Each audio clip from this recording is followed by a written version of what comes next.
Mani sauc Vladimirs, gadi man ir 37, dzīvoju Rīgā.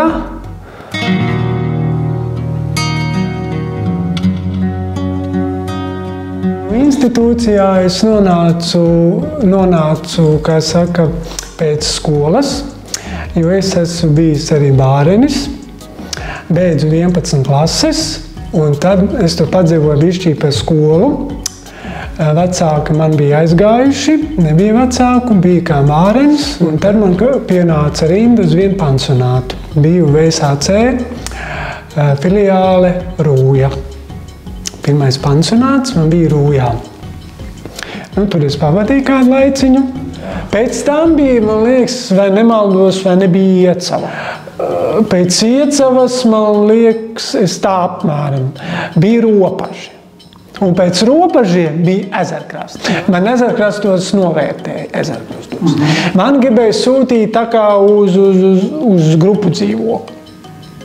Bet mums tāda Ligita no Ezerkrastiem aizsūtīja laicīgi, ko es māku, ko tā. Doma saņēma un man piešķīra sociālo dzīvokli Tukumā.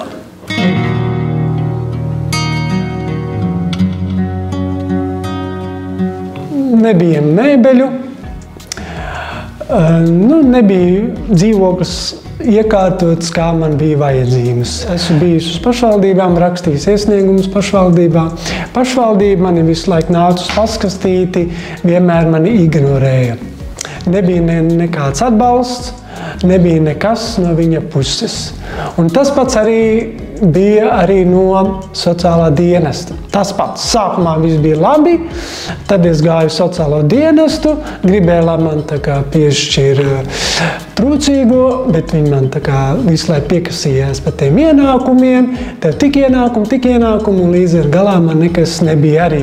Daudzreiz izstaigāju par sociālo dienestu, palīdzības nekāds man nebija ne no pašvaldības, ne no sociālā dienesta. Un līdz ar to es pieņēmu lēmumu. Man pagājušā gadā, 31. martā, beidzās līgums. Un es vairs viņu nepagarināju un devos dzīvot šeit uz Rīgu.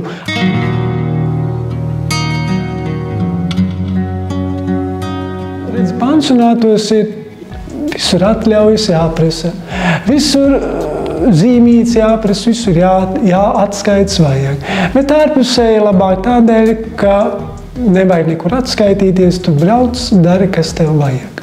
Tagad šis Rīgā ir vajadzīgs man šis atbalsts, ir diemžēl, jo es dzīvoju privātā īpašumā, kur var teikt, nekas man nepaliek pāri, un man ir vajadzīgs šis atbalsts. Piemēram, es nezinu, kur arī iespējams dabūt pārtiku.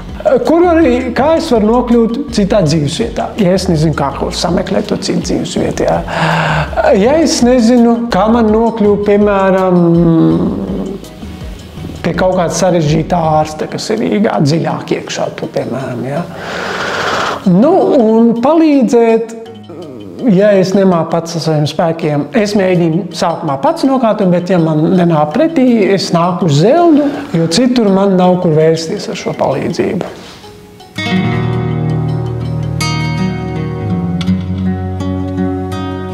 Varu kaut ko strādāt, bet ne tik smagu. Pie maksimāli tur groziņus novietot, tur plauktus sakrāmēt, tur es varu, jā. Profesijas, piemēram, garderobists.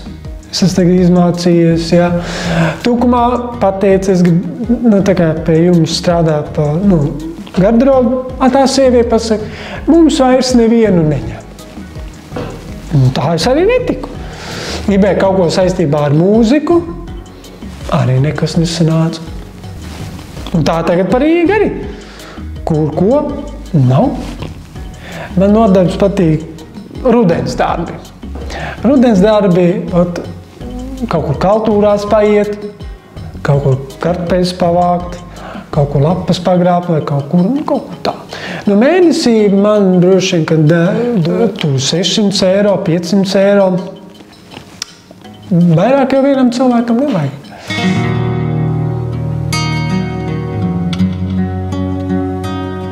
Kamēr es dzīvoju tagad Rīgā, tā ikdienā draugu nav. Bet aprūpas centros tā parunāties, tā dienas centros parunāties, tur draugi vienmēr atradīsies, bet ikdienā, kad es esmu mājās, man līdz šim neviens ciemos nenāk, neatbalsta, draugu nav. Gaišā puse, kā es minēju, man ir mūzika. Sintetizatoru iemācījos no mazotnes. Es biju bāriņš, es paliku pa sestdienu svētdienu vienmēr, līdz pat 11. klasē.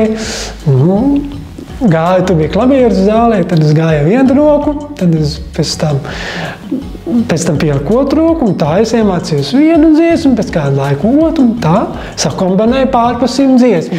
Es dienas centrā mācīju klientiem dziedāšanu. Man klienti vienmēr pateica, cik forši. Man vēl sports patīk. Bokijo, piemēram, novus, piemēram, tenis. Smags sports man nepatīk. Ne. Tāds vienkāršs, kas ir.